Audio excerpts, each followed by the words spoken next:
एक दिन राजा गोपीचंद धूप में बैठकर स्नान की तैयारी कर रहे थे।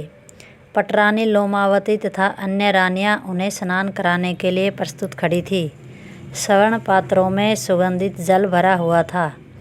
महल की जिस छत के ऊपर राजा गोपीचंद स्नान करने के लिए बैठे थे, उसी के ऊपर की अटारी में राजमाता मैनावती बैठी थी। रानियों तथा दासियों की हलचल के कारण उनकी दृष्टि नीचे वाली छत की ओर झुक गई। राजा गोपीचंद अपने शरीर से वस्त्र उतारकर बैठे हुए थे।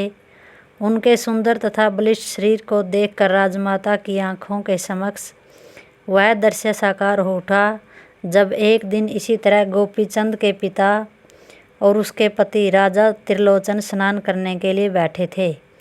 उस समय उनकी भी ऐसी ही युवावस्था थी और उनका शरीर भी ऐसा ही सुंदर तथा स्वस्थ था।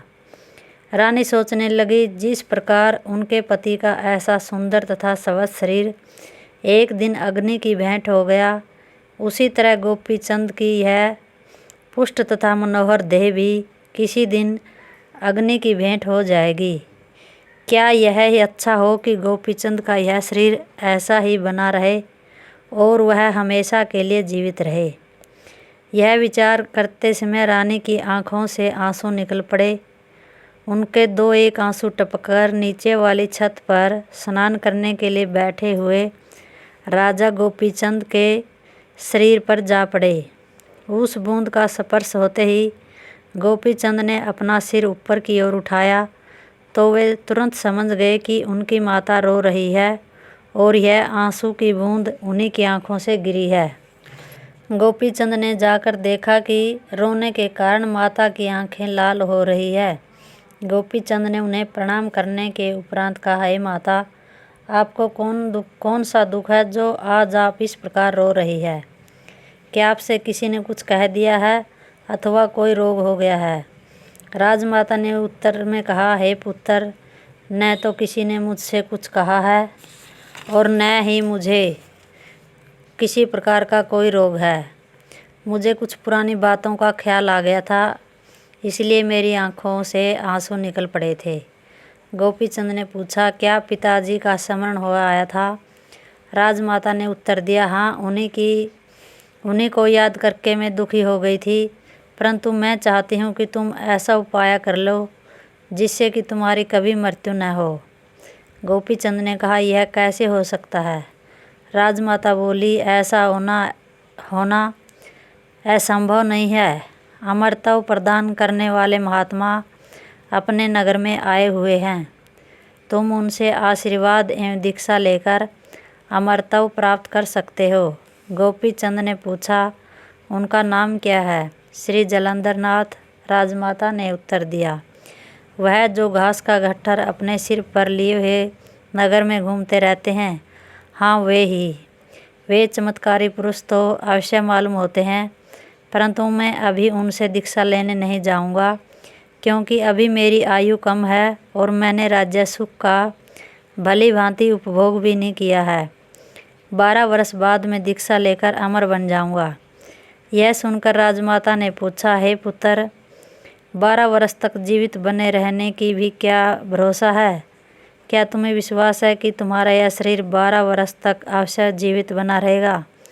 गोपीचंद ने कहा, काल कब आ जाएगा इसका पता तो किसी को भी नहीं होता, तब मैं भी यह विश्वास कैसे कर सकता हूँ? रानी बोली, जब यही बात है तो तुम 12 वर्ष बाद दीक्षा लेने की बात क्यों करते हो? गोपीचंद यह सुनकर कुछ क्षण मौन रहे, फिर बोले, अच्छा, मैं जलंधर नाथ जी से मिलूँगा। आपकी आज्ञा का पालन करना मेरा परम धर्म है। यदि जलंधर नाथ जी मुझे अमर होने का विश्वास दिला देंगे तो मैं तुरंत दीक्षा ले लूँगा। यह कहकर गोपीचंद स्नान करने के लिए लौट पड़े। राजमाता मैनावती तथा राजा गोपीचंद की सब बातों को रानी लोमावती ने खड़े होकर सुना था। उसने अपने मन में विचार किया कि यदि राजा ने अमरत्व प्राप्ति के लोभ में दीक्षा ले ली तो उस स्थिति में हम लोगों के भाग्य फूट जाएंगे। अस्तु, मुझे अभी से कोई ऐसा उपाय करना चाहिए जिससे कि राजा जी योग की दीक्षा न ले सकें। राजमाता के पास से लौटकर गोपीचंद ने स्नान किया परंतु उस समय उनके चेहरे पर पहले जैसी प्रसन्नता नहीं थी। वे गंभीर विचार सागर में डूबे हुए थे। अन्य रानियां यह देखकर समझ गई कि अवश्य ही दाल में कुछ काला है, जिसके कारण राजमाता के पास से लौटने के बाद राजा इतने गंभीर बन गए हैं। जब राजा गोपीचंद स्नान करके चले गए तब अन्य सब रानियां लोमावती को घेर कर खड़ी हो गई और उससे पूछने लगी कि राजमाता तथा राजा के बीच में ऐसी क्या बात हुई जिसके कारण राजा इतने गंभीर हो गए हैं। लोमावती ने उन्हें संपूर्ण विवरण कह सुनाया।